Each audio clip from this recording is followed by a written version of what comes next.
اللهم صل على محمد طب القلوب ودوائها وعافية الأجساد وشفائها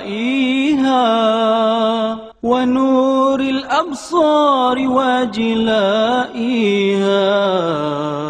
وعلى آله وصحبه وبارك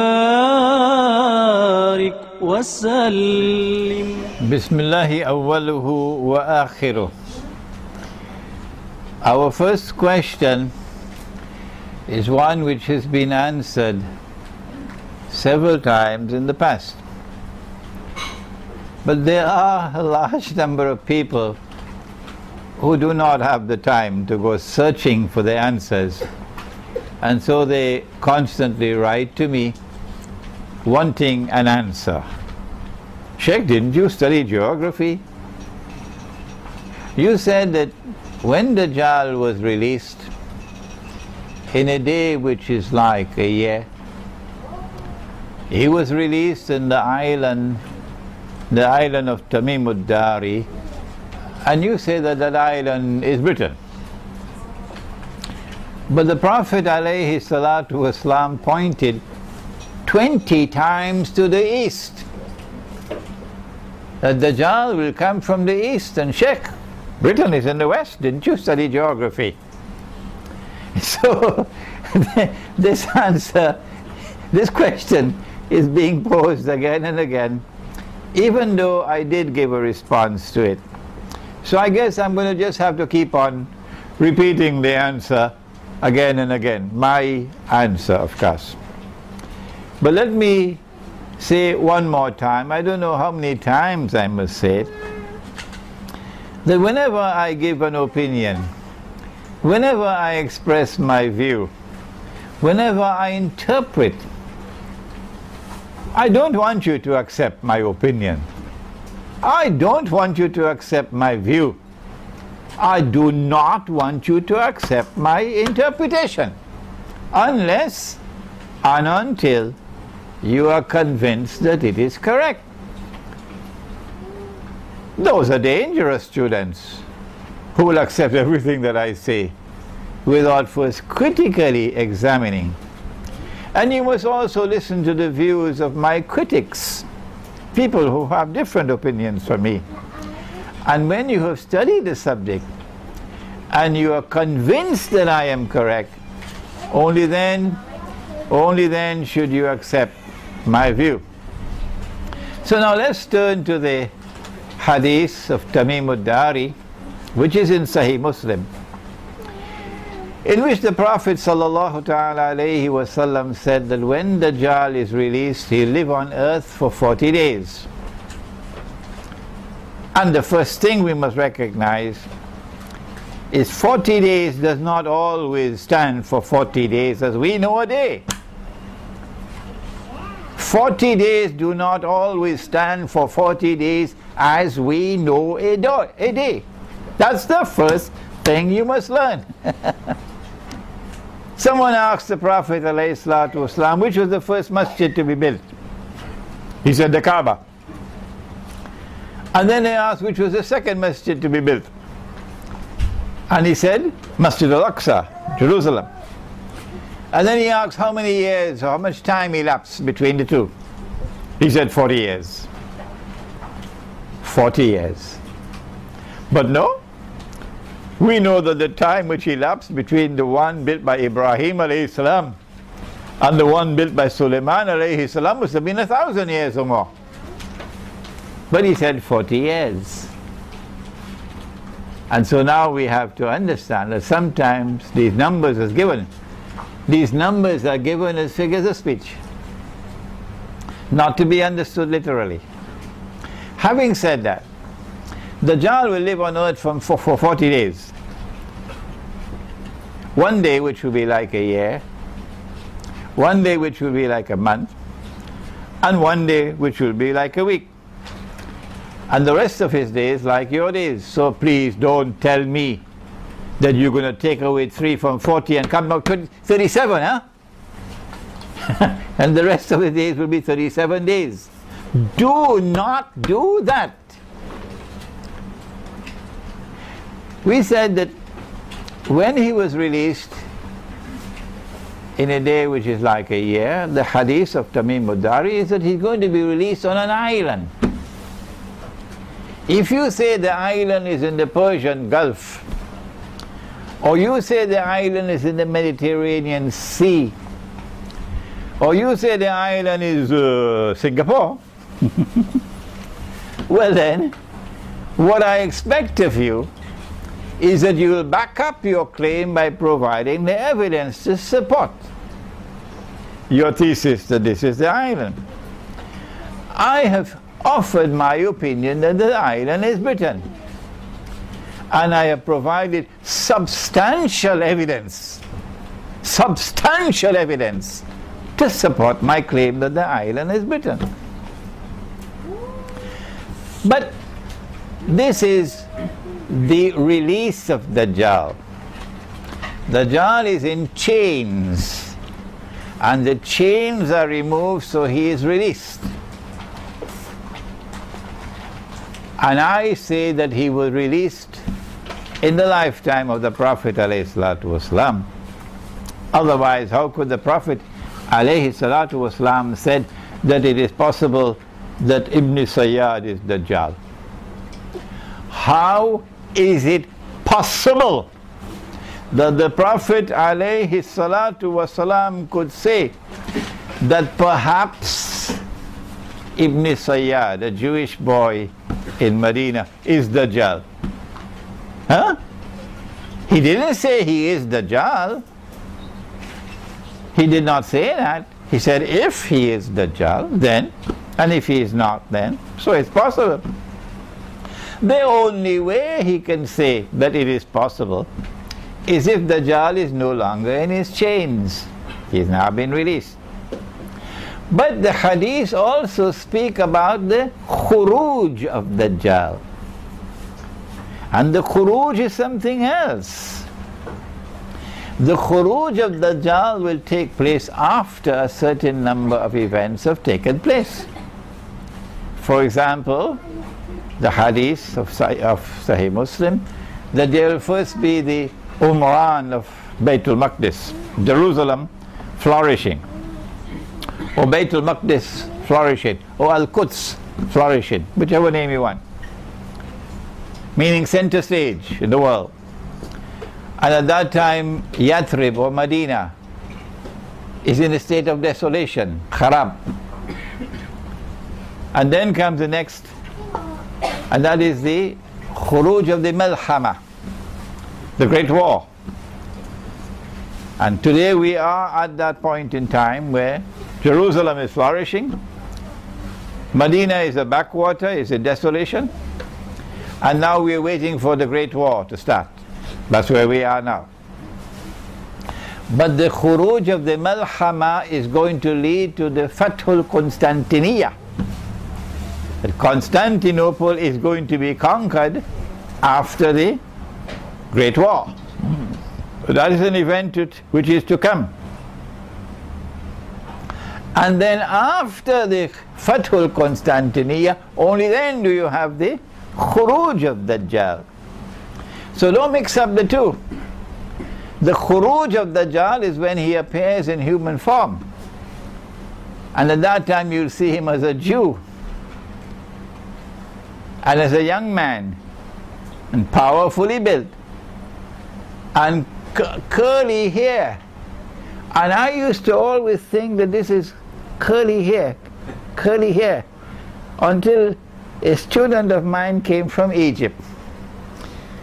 And he pointed out to me, no, there's something in the Torah about wearing the curls at the side. And that is what the Prophet is talking about, the curls that the Orthodox Jews wear at the side of the face. That is the curls that Dajjal will have. Not curly hair. And so it is when Dajjal khuruj comes, at that time he's going to come from the east.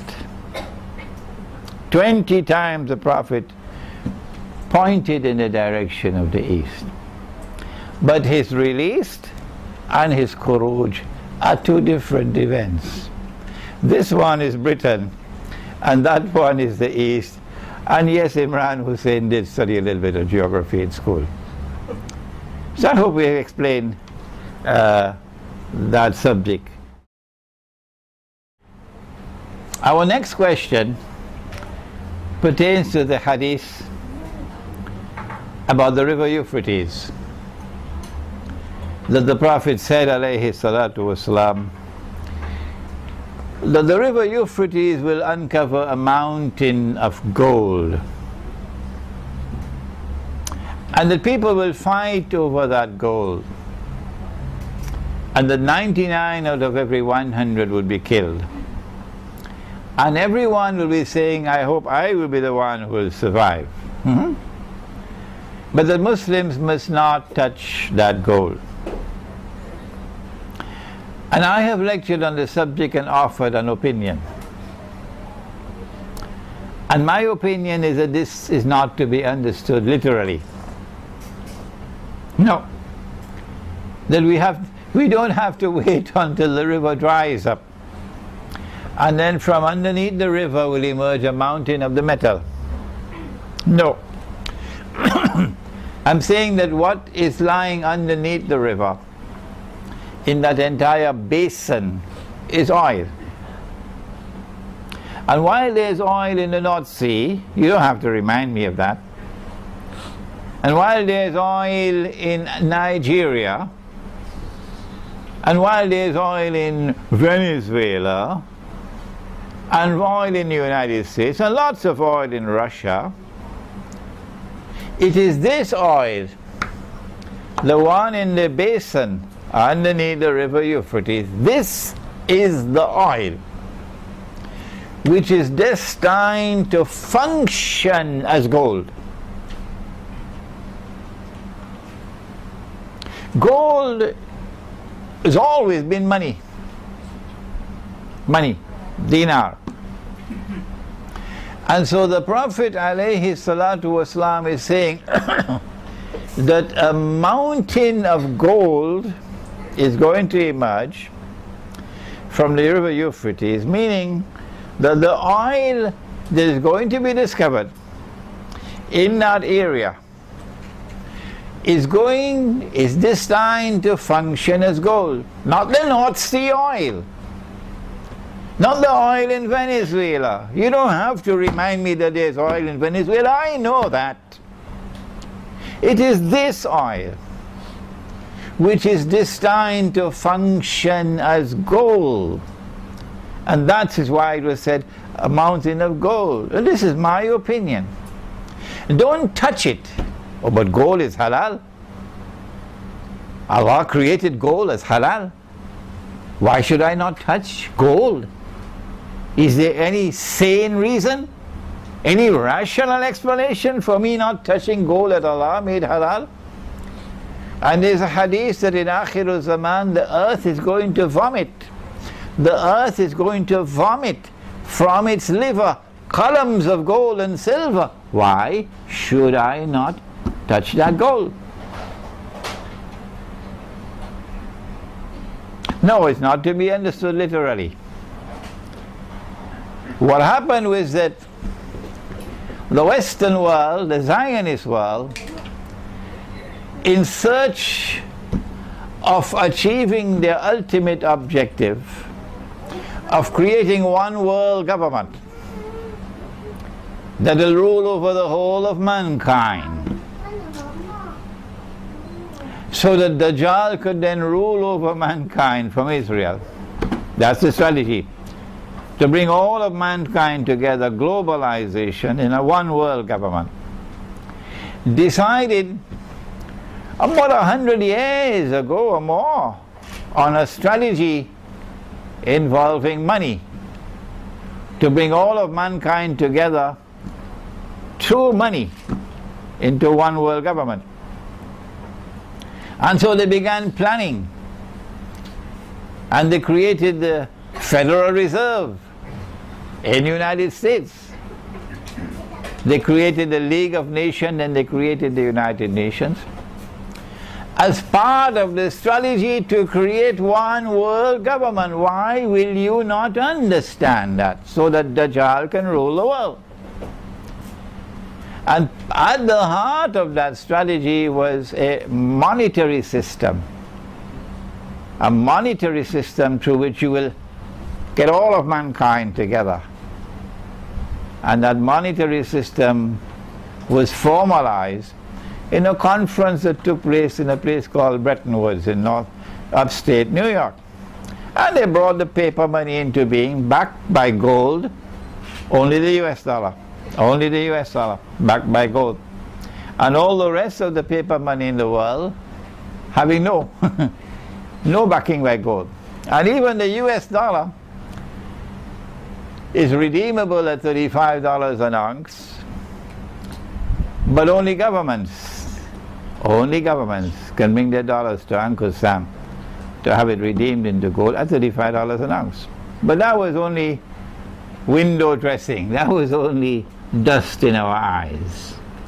And in 1971, I believe it was France that brought the money to ask the US dollar, the US government, to give us the gold. And the US government knew the game was up. It was a game of deception. The paper was bogus, it's fraudulent, it's haram. How many times must I say that? When will the scholars of Islam wake up and study the subject? If you study the subject, it's so easy to understand that the paper money that they brought to us was bogus, was fraudulent, was utterly haram. Why is it so difficult for them to understand it? But no, don't listen to Imran Hussein. No. In 1971, the United States had to renege on its obligations under Bretton Woods. So no, we're not going to redeem dollars for gold. And so now the US dollar could collapse. From the time there's any knock to the system and confidence is beginning to wane, the US dollar will lose value. So they had to think of something quick. And this is what they did. 1973 war between the Arabs and Israel. And there's quite some evidence of Zionist involvement in that war. And then there was the oil embargo that the Arabs imposed upon the United States. And then there was a deal between Henry Kissinger and King Faisal, which brought into being what is known as the petrodollar. The petrodollar. So no longer is the metal gold being used to back the paper. Now Faisal agrees. Faisal agrees without knowledge. He didn't have the knowledge, King Faisal rahimahullah, that Saudi Arabia will sell its oil for only US dollars. Haram. That's haram, that's haram, that's haram. Saudi Arabia will sell its oil only for US dollars. That's haram. And Saudi Arabia will get all the other oil producing Arab countries to agree to sell their oil for only dollars. That's haram, haram, haram. Nobody questioned it. No, nobody questioned it. And this agreement to sell oil for dollars, since oil is the largest commodity traded in the world market, established for the United States dollar a demand that allowed it to survive and flourish. And then the US dollar, the petrodollar, also became the trade dollar. You want to buy and sell any part of the world, you need dollars. The banking system is not going to accept other money. No. You're in Pakistan and you want to buy from India. The Pakistani who wants to buy from India has to buy with US dollars. An Indian who wants to buy from Pakistani has to buy from with US dollars. What's wrong with the Pakistani rupee and the Indian rupee trading? No. You got to buy the US, so you become the trading dollar. This is the hadith. This is the hadith, that the river Euphrates will uncover a mountain of gold. The Prophet ﷺ is referring to this. Don't touch it means we should not be touching this US dollar, and we should not touching the other paper money. This is my opinion, and it will not be long before we go in the grave and we'll know who is right and who is wrong. But those who insist on waiting for the mountain of gold to come out of the river, and I'm not speaking sarcastically about them, there's no need for them to respond to me with boxing gloves. In fact, it's too late for that now. They have the right to wait for the mountain of gold to come out of the river.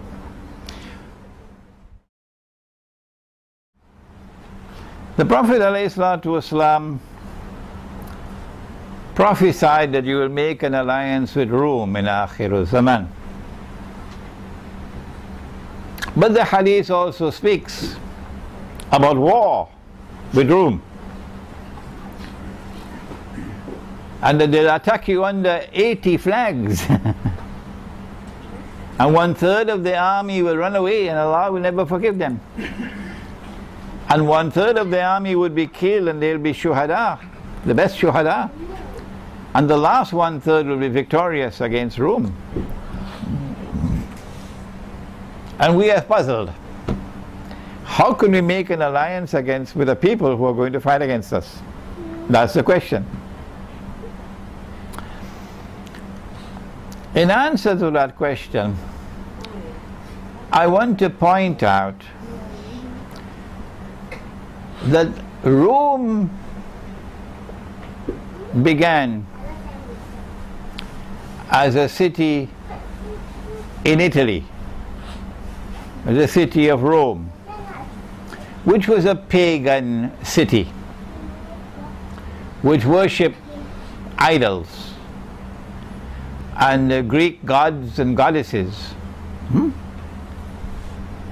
That was Rome. Today that Rome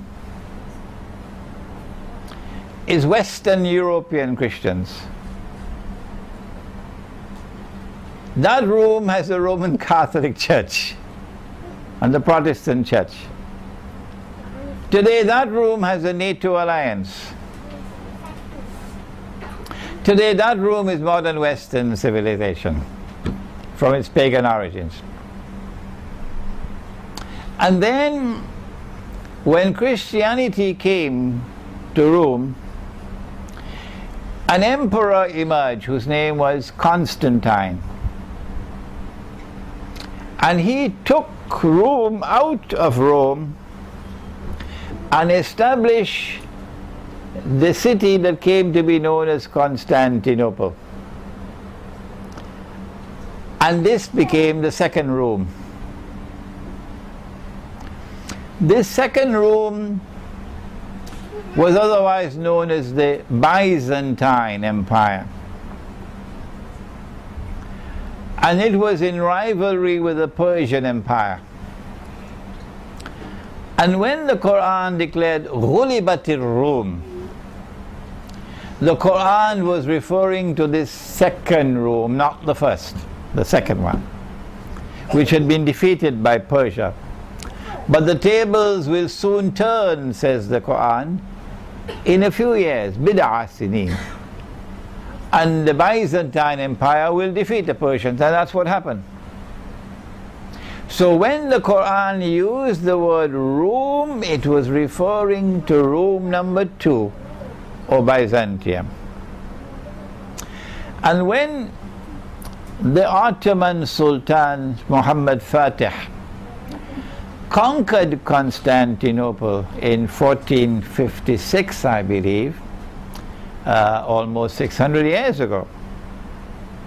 Then Rome left Constantinople, and Rome is now located in Russia. It is not for us Muslims to decide where Rome is today. How foolish of us. it is they, the Orthodox Christians, the Eastern Orthodox Christians, they are the ones who have to answer the question, where is Rome today? Not us. And their answer, and the Patriarch says, it is Moscow. And so we have three rooms. The first room, which today has NATO and Western civilization, and is waging war on Islam on Israel's behalf. And we have the second room, which was Byzantium, and we have the third room, which is now in Moscow. And the Prophet ﷺ speaks about an alliance with Rome. My opinion is, he's not talking about NATO. No, he cannot be talking about NATO and the West, and the United States and Britain and France and so on. What nonsense! Because Western civilization has an alliance of Christians with Jews. And in the Quran, in Surah Al-Ma'idah, Allah prohibits us from an alliance with such Christians and such Jews who are allies of each other. بَعْدُهُمْ أَوْلِيَاءُ بَعْضٍ. So the alliance with Rome could not be NATO or Rome number one. The alliance with Rome cannot be number two, because number two is gone. It's gone. Istanbul is now a Muslim city. The alliance with Rome, in my opinion, has to be number three, Moscow and Eastern Europe. And I want to suggest to you that the attack from Rome is not from Russia. And that attack is coming, and it is from NATO. And they'll come with under 80 flags. It's the alliance with which they have attacked Afghanistan. And they're now preparing to attack Syria, and to attack Iran, and to attack Pakistan, and to attack Egypt. And Russia is not preparing to launch those wars, that malhama. It is NATO which is preparing to launch that malhama under 80 flags. And so there is no conflict here, that the alliance with Rome is an alliance with the same people who are going to be attacking us under 80 flags. No, I believe there is a confusion here, and these are two different Romes. It's Rome number one, which is today NATO, and Rome number three, which is Byzantium. We don't have any more time for any more questions, so let's take a little break, and then we will invite you to ask your questions.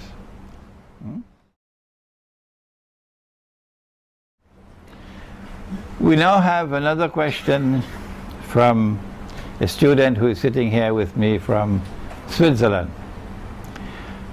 And he questions the hadith about an army which will come from Khurasan, which will have its black flags, and that army will conquer every territory in a straight line until it reaches Alia. Alia is the Roman name for Jerusalem. Baytul Maqdis is the Arabic name for Jerusalem.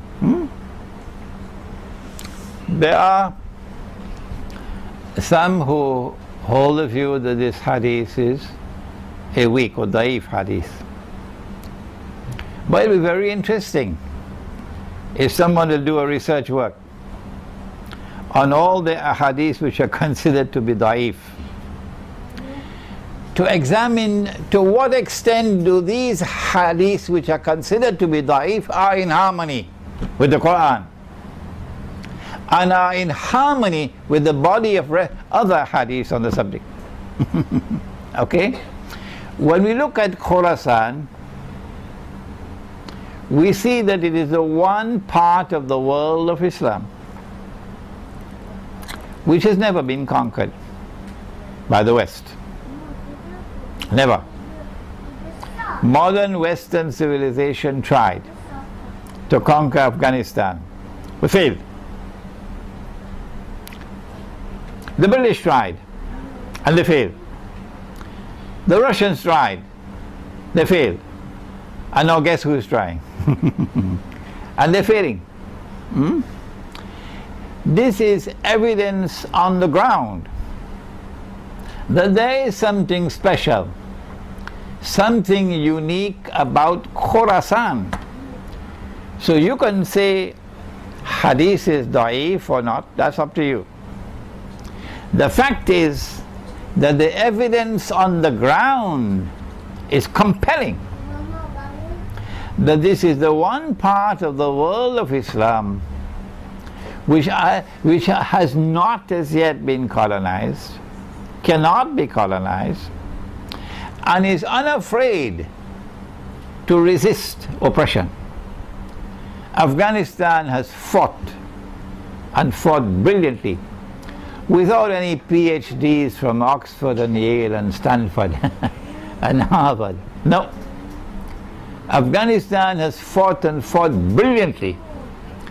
Thank God without any banks. Had there been banking system in Afghanistan, they would have been enslaved already.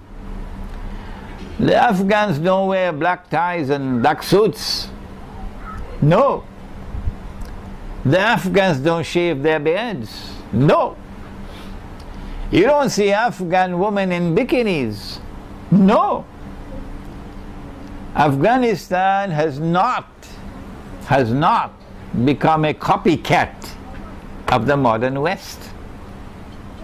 And so it is quite possible that this hadith is going to be fulfilled one day, although some say daif, and that an army is going to come out of Afghanistan because the evidence is compelling. The mightiest military force in the world today is NATO. And NATO has had 10 years with Afghanistan, the poorest country in the world.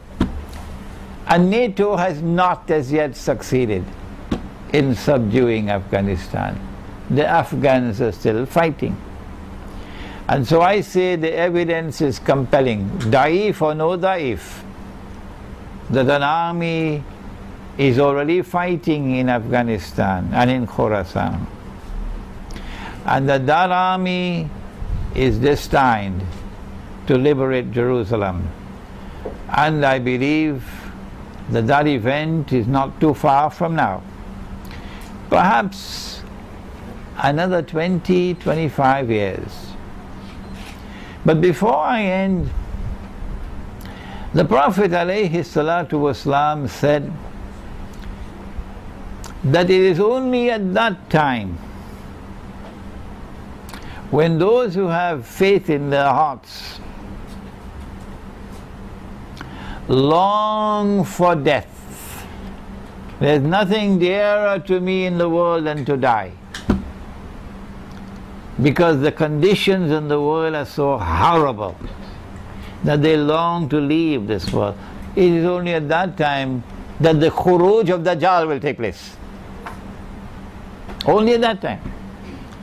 And so we have a lot of oppression staring us in years to come. And those who are showing the best possible evidence of courage in standing up and fighting back are the people of Khurasan. Next question.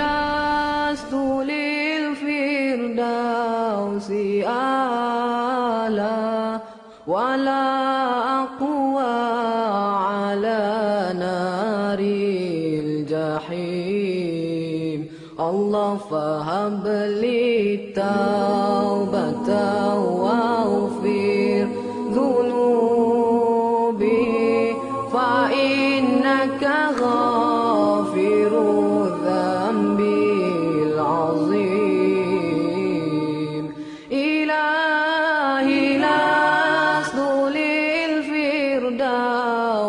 أعلى ولا أقوى على نار الجحيم الله فهب لي توبة واغفر ذنوبي